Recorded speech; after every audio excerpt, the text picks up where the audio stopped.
Kitab Wahyu pasalnya yang ke-11. Dua saksi Allah, kemudian diberikanlah kepadaku sebatang bulu seperti tongkat pengukur rupanya, dengan kata-kata yang berikut: bangunlah dan ukurlah bait suci Allah dan mezbah dan mereka yang beribadah di dalamnya, tetapi kecualikan pelataran bait suci yang di sebelah timur, janganlah engkau mengukurnya, karena ia telah diberikan kepada bangsa-bangsa lain dan mereka akan menginjak-injak kota suci 42 bulan lamanya.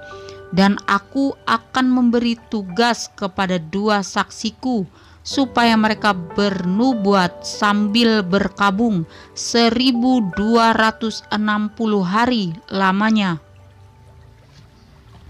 Mereka adalah kedua pohon zaitun dan kedua kaki dian yang berdiri di hadapan Tuhan semesta alam. Dan jikalau ada orang yang hendak menyakiti mereka, keluarlah api dari mulut mereka menghanguskan semua musuh mereka. Dan jikalau ada orang yang hendak menyakiti mereka, maka orang itu harus mati secara itu. Mereka mempunyai kuasa menutup langit supaya jangan turun hujan selama mereka bernubuat, dan mereka mempunyai kuasa atas segala air untuk mengubahnya menjadi darah, dan untuk memukul bumi dengan segala jenis malapetaka setiap kali mereka menghendakinya. Dan apabila mereka telah menyelesaikan kesaksian mereka, maka binatang yang muncul dari jurang maut akan memerangi mereka dan mengalahkan serta membunuh mereka. Dan mayat mereka akan terletak di antara jalan raya kota besar yang secara rohani disebut Sodom dan Mesir, di mana juga Tuhan mereka disalibkan.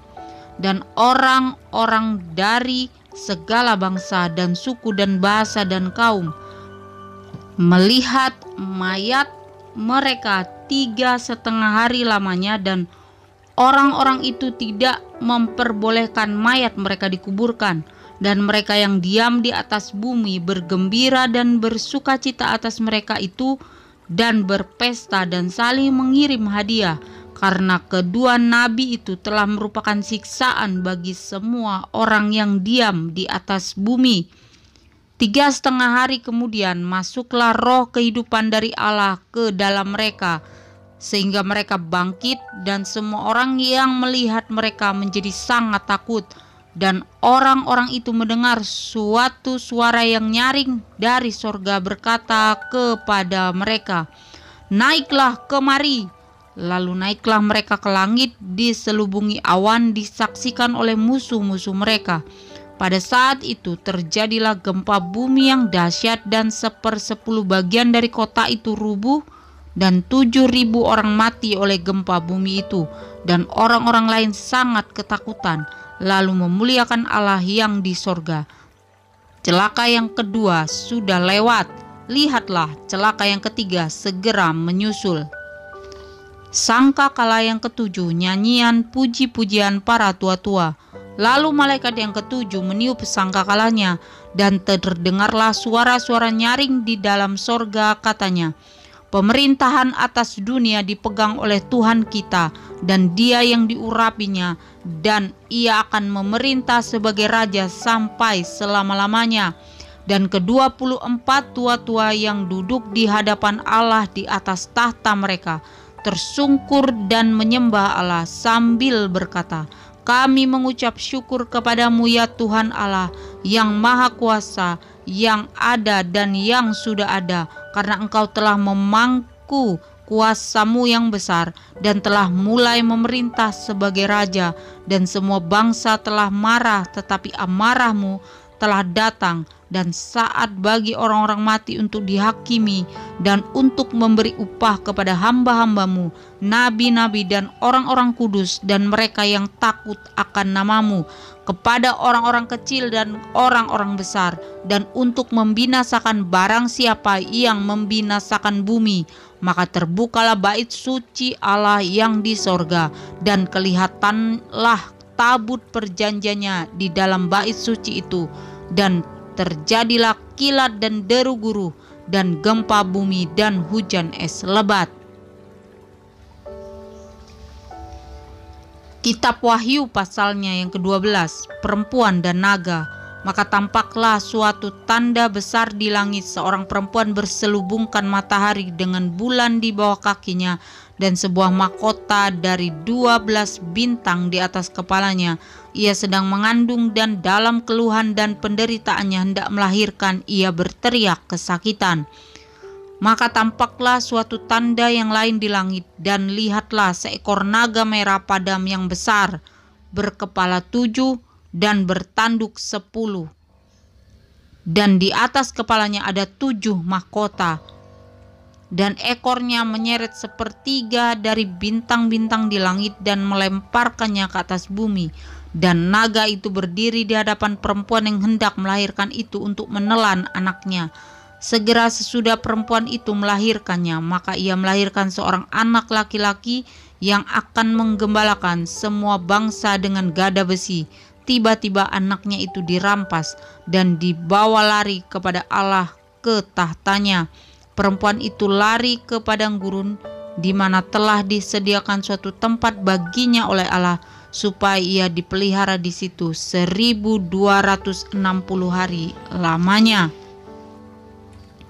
Naga dikalahkan, maka timbullah peperangan di sorga. Mikael dan malaikat-malaikatnya berperang melawan naga itu, dan naga itu dibantu oleh malaikat-malaikatnya. Tetapi mereka tidak dapat bertahan, mereka tidak mendapat tempat lagi di sorga. Dan naga besar itu, si ular tua yang disebut iblis atau Satan, yang menyesatkan seluruh dunia, dilemparkan ke bawah. Ia dilemparkan ke bumi bersama-sama dengan malaikat-malaikatnya. Nyanyian kemenangan.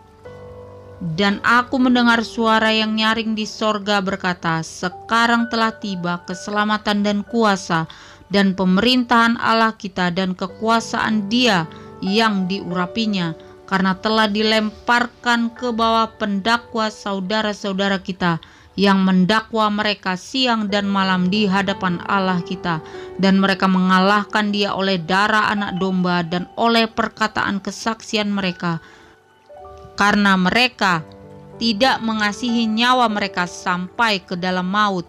Karena itu bersukacitalah hai sorga dan hai kamu sekalian yang diam di dalamnya.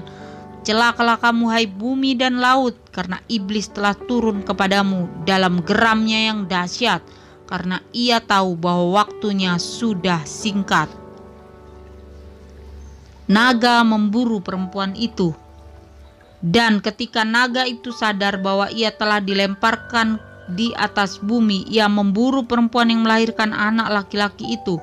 Kepada perempuan itu diberikan kedua sayap dari burung nasar yang besar, supaya ia terbang ke tempatnya di padang gurun, di mana ia dipelihara jauh dari tempat ular itu selama 1 masa dan 2 masa dan setengah masa. Lalu ular itu menyemburkan dari mulutnya air sebesar sungai ke arah perempuan itu, supaya ia dihanyutkan sungai itu. Tetapi bumi datang menolong perempuan itu.